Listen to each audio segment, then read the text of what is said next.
our brains are resistant to being wrong. And the reason that they're resistant to being wrong is exactly what I explained before. Their main job is to keep us alive. Well, so if we're alive, the brain's premise, baked deep into our brain, is that whatever it was thinking must have been good because we're alive. If it was what it was thinking was bad, we would be dead. So the brain must be right. And it doesn't want to admit also that it was wrong about something, because if it admits that it was wrong, then it actually had us in danger.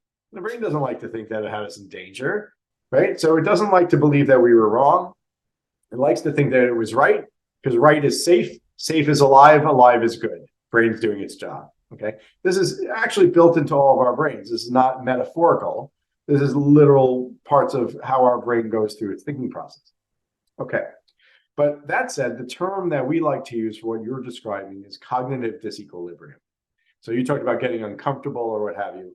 Piaget coined the term cognitive disequilibrium. Another way to think of that is basically confusion, to put it more simply, okay? So when the brain's comfortable and certain and clear and everything is right and good and it knows what it's talking about, or at least it thinks it does, it's in cognitive equilibrium. World makes sense, okay? Everything's fine. Cognitive disequilibrium is, whoa, suddenly something challenges the brain gets confused. And so it goes into a disequilibrium state. It doesn't know what to make of what's going on. Now, our brains hate being in cognitive disequilibrium. They hate it. Why? It's a threat. If we're confused, we don't know what keeps us safe. We don't know what keeps us safe. We're in danger. Danger can mean death, right? And so forth. So our brains hate cognitive disequilibrium. And they have to try to work as fast as possible to get back to equilibrium, to end the confusion and go back to certainty.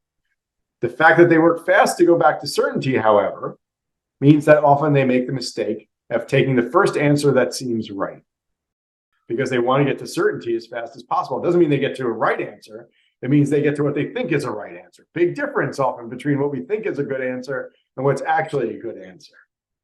We have to train the brain to go into those situations where it's in disequilibrium and not try to rush back to equilibrium.